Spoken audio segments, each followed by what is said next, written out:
안녕하세요, 명쾌한 최원장입니다. 여러분들이 자주 물으시는 질문에 대하여 공개 답변해드리는 명쾌한 Q&A 시간입니다. 오늘은 명쾌한 패밀리 여러분들이 너무 많이들 물으셨던 질문인데 이제야 답해보게 됐습니다. 알레르기는 후천적으로 생길 수도 있나요? 이런 질문에는 사실 여러분의 응어리진 감정이 녹아 있습니다. 멀쩡하다고 생각하고 살았는데 어느 날 갑자기 매일 먹던 음식도 못 먹게 되고 먹으면 이렇게 아프게 됐어요. 이게 말이 되나요? 원래 이런 건가요? 그간의 힘들었던 마음을 정확하게 표현을 못하시고 제 앞에서 이렇게 두리뭉실하게 질문하시는 거죠. 그런데 한편으로는 선천적으로 타고난 알러지라면 어떻게 되는 건가요? 태어날 때부터 타고난 알러지도 알러지 치료로 호전이 될까요? 이런 질문도 은연중에 내포하고 있습니다. 오늘은 이 이야기를 해볼게요.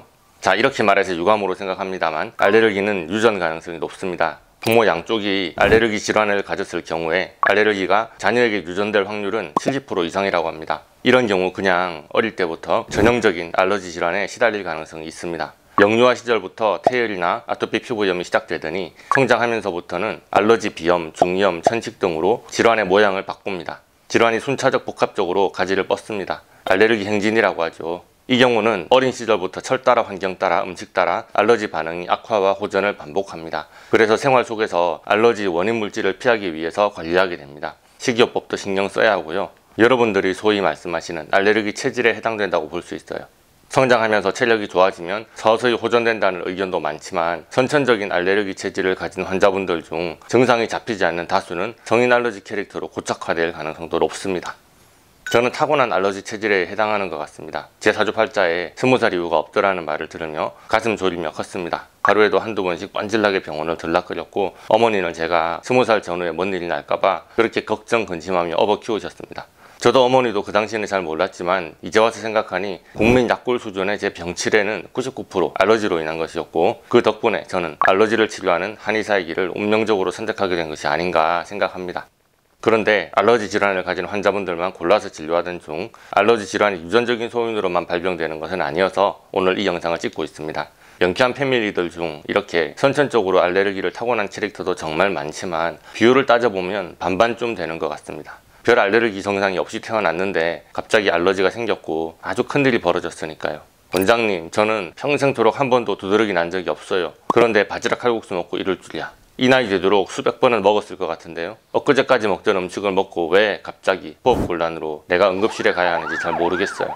이제 무서워서 뭘 먹고 살아요? 이렇게 말씀하시는 분들이 정말 많거든요. 나는 알레르기 아니야 생각하고 계시는 간경화 환자분들, 명쾌한 최원장을 찾기 전까지는 본인이 알러지 환자라고는 꿈에도 생각지 않으셨겠지만 지금 뭘 먹어도 속이 편하지 않잖아요. 그게 알러지입니다. 자기 몸의 면역계가 자기 간세포를 공격해서 망가뜨리고 있잖아요. 그게 바로 극강의 알러지라고요. 그런데 태어날 때부터 그랬던 건 아니니까요. 하늘에서 뚝 떨어지듯 갑작스레 일어난 반응이란 말이죠.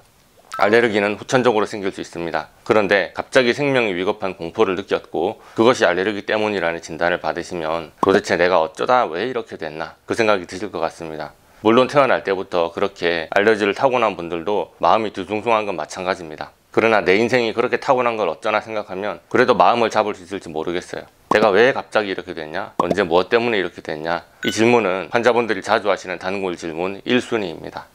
자, 그런데 여러분이 아마 느낄 겁니다. 병원에 가면 약을 줄 뿐 여러분이 왜 이렇게 아프게 됐는가에 대해서 뾰족하게 답해주는 의사는 없습니다. 왜냐하면 그런 내용이 의학 교과서에 없으니까요.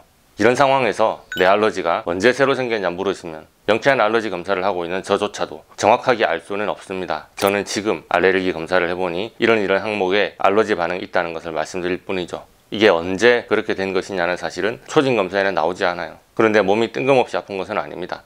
여러분의 몸은 마음과 연결되어 있습니다. 몸과 마음 둘 중 하나만 없어져도 여러분은 사람이 아닙니다. 제 말이 맞죠? 그래서 여러분의 몸이 아픈 것을 파고들다 보면 그것은 마음의 문제와 연결됩니다. 사별, 이혼, 외도, 이별, 실직, 파산, 사업 실패, 투자 실패, 사기, 강간, 성추행, 임신, 유산, 오랜 구직생활, 자존감 저하, 과도한 업무, 왕따, 진학 문제, 직장 스트레스, 자녀 부부, 시댁, 처가와의 갈등, 교통사고, 수술, 성적 문제, 정신적 충격 등의 스트레스를 받았던 시기와 질병이 시작된 시기가 맞물려 있는 것을 어렵지 않게 알 수 있었습니다. 그렇게 정신적, 육체적인 충격이 심한 상황에서 접촉했던 물질이나 자주 먹었던 음식에 알러지가 후천적으로 생길 수 있다고 말씀드렸습니다. 스트레스는 만병의 근원이다. 그 말이 그저 의사들이 할 말 없을 때 하는 말이 아니라는 거예요. 그런데 많은 환자분들을 대하다 보니 약간 신기한 포인트가 발견됩니다. 감정 레벨에 걸린 치료를 해결하기 위해서 알러지 반응이 극심하게 시작되었던 심리적인 문제점을 찾는데 그 타이밍이 안 맞는 경우가 있습니다. 소위 말해 본인이 생각하고 느끼는 알러지의 시작점과 몸에 각인된 알러지의 시작 포인트가 전혀 다른 분들이 종종 계시더라고요. 특히 남자분들, 특히 사춘기 청소년부터 결혼 전까지 아직은 창창한 젊은 남자분들의 경우에 이런 캐릭터가 압도적으로 많습니다. 알레르기 소인은 있으나 아직 발현되지 않은 경우입니다. 엄마 나 괜찮아, 하나도 안 아파, 요즘 좀 피곤한 것 뿐이야, 아들이 이렇게 말합니다. 그런데 아니야, 너 안 괜찮아, 알러지가 유전된다더라, 내가 보니까 너도 엄마 닮아서 알러지가 심해, 너 지금 피곤한 거 알러지 때문이야. 어머니 말씀입니다. 사실 어머니 말씀이 맞기는 맞는데 우리 아들 귀에는 그 말이 안 들려요. 남성분들께서 인터넷이나 유튜브 검색으로 명쾌한 체원장을 스스로 찾아내서 내원하신 경우는 이런 케이스가 많지 않았습니다. 본인이 뭔가 문제를 자각하고 치료하고 싶어서 찾은 거니까요. 그런데 명쾌한 알러지 치료로 효과를 보신 명쾌한 패밀리께서 치료가 필요할 것으로 예상되는 제3자를 납치해서 명쾌한 체원장에게 소개시키는 경우에 이런 캐릭터를 자주 접할 수 있었습니다. 명쾌한 알러지 검사 결과 알러지 양성 항목이 있기는 한데 알러지 반응은 별로 심각하지 않은 케이스가 어떻게 존재할 수 있을까요? 결론적으로 소개하신 분과 납치당한 분의 의견이 모두 맞다고 봐야 합니다. 검사를 해보니 알러지가 많은 것도 맞기는 맞는데 알러지 반응을 본인이 그다지 느끼지 못하니 알러지가 없는 것도 맞습니다. 이런 케이스는 어떻게 해석해야 할까요? 이런 분께 제가 자주 하는 말이 있어요. 너무 일찍 찾아오신 거죠. 알러지 증상이 심각하지는 않은데 평생 그렇지는 않을 거라고요. 짧게는 몇 년, 길게는 10년 안에 예정되었던 알러지 소인이 발현됩니다. 명쾌한 알러지 검사를 해보면 알러지 양성 항목이 아주 많은데 증상을 물어보면 알러지가 있는지 전혀 모르겠다고 하시는 분들이 계십니다. 그런 경우 유전적으로 물려받은 알러지 소인은 있지만 본인의 면역력과 체력으로 통제할 수 있는 한계 내에서 버티고 있는 경우라고 생각됩니다. 그래서 지금은 별다른 알러지 반응을 못 느끼고 몸이 정상 범위 내에서 정상적인 신체 대사를 유지하고 있는 것으로 보입니다. 후성유전학적으로는 유전자가 발현되지 않은 상태라고 표현합니다. 소위 말해 유전자에 알러지 스위치가 있기는 있는데 온으로 아직 눌러지지가 않았어요. 스위치를 누르지 않고 알러지 오프 상태로 버티고 견디는 중이라고 말할 수 있습니다. 그러나 몸이 견딜 수 있는 마지막 한계를 벗어나면 이야기가 달라집니다. 갑자기 알러지 스위치가 온으로 바뀌고 그제서야 알러지 반응이 후두둑 올라옵니다. 그제서야 내가 왜 갑자기 알러지가 생겼냐고 깜짝 놀라기도 하십니다. 제 경험에 따르면 이런 케이스의 경우 엄청난 정신적 육체적 충격으로 바로 알러지 반응이 일어났던 경우보다 알러지의 원인이 되는 충격적인 사건을 찾기가 훨씬 어려웠습니다. 비교적 엄청난 일이 있었던 것은 아닌데 알러지 증상이 일어났던 타이밍에 별 특별한 일이 있던 것도 아닌데 증상이 올라오니까요. 티핑 포인트라고 하죠. 아주 별것 아닌 자극이라도 신체의 마지막 한계 포인트를 벗어나게 하는 아주 미묘한 포인트를 넘어섰다면 그 타이밍에 그냥 알러지 스위치가 온 상태로 켜집니다. 그때부터 완전 극심한 알러지 반응이 일어난 것이 맞긴 맞지만 알러지를 유발하게 한 핵심 원인은 오히려 알러지가 발현하기 전에 엉뚱한 것에서 찾아야 할 수도 있습니다.